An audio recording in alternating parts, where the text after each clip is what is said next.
Béthony. Prénom? Luc et Patricia. Région? Languedoc. Saint-Chinian. Avez-vous un vin préféré en dehors de votre région? Pourquoi? Vas-y. À Bourgogne, une appellation qui fait des vins tout en finesse. Gevrey-Chambertin, domaine Trappé. On trouve ça fantastique. Ouais. Quel est votre terroir préféré et quel raisin aimeriez-vous y planter? Alors, terroir préféré, plutôt calcaire. Calcaire. Ouais, calcaire d'altitude. Un raisin à planter, peut-être le Grenache, parce que c'est un cépage du sud, mais par sa finesse, quand c'est très bien fait, qui peut donner des notes un petit peu de pinot. Donc, justement, tout en finesse et en élégance. Fraîcheur, tension, minéralité. C'est ça. C'est ça. Grand millésime ou petit millésime, votre opinion? À partir du moment où on y met toute son âme, je pense qu'il y a beaucoup de respect à avoir derrière le travail du vigneron. Oui, mais après, grand millésime incroyable, c'est plutôt des millésimes pairs. En 2014, c'était très beau. 2018, plus récent, très bien aussi. 2020, ça va être très très sympa aussi, 2020. Plus vieux, on va redescendre sur... on a eu la chance d'avoir des millésimes comme 2004 qui nous permettaient d'avoir des vins tout en fraîcheur.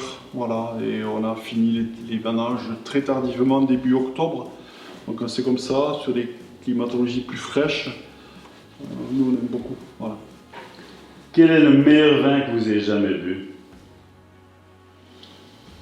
Oh merde.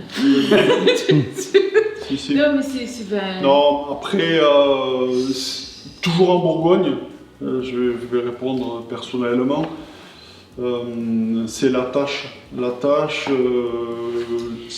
2001, pardon.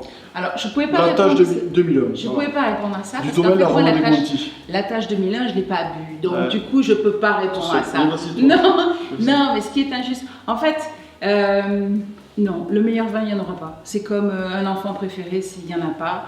Voilà, il y a des émotions. Il y a des émotions. Et à partir du moment où ça me transporte, eh ben, j'aime le vin. Et forcément, c'est un très beau souvenir.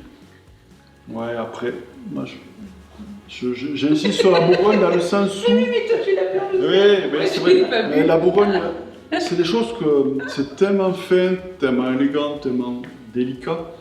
On n'avait pas le budget, alors donc... Et le pinot noir, cépage que nous n'avons pas ici à Languedoc.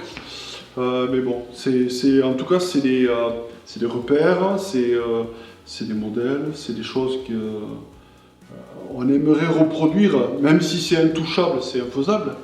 Mais bon, on va essayer en tout cas. Voilà. Les vins nature, pour ou contre? Alors, on n'a absolument rien contre à partir du moment où les vins nature sont des vins bio.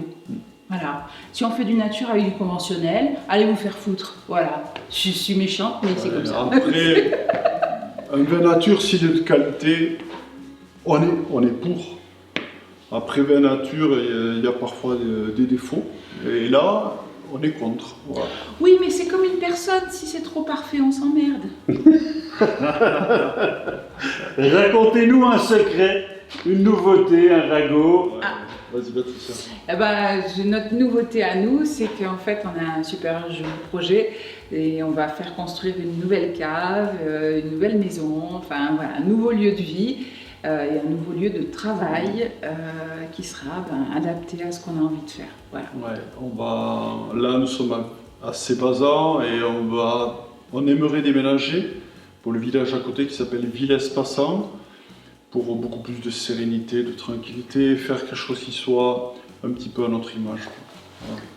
Et quelle est la première chose que vous allez faire après la période du Covid?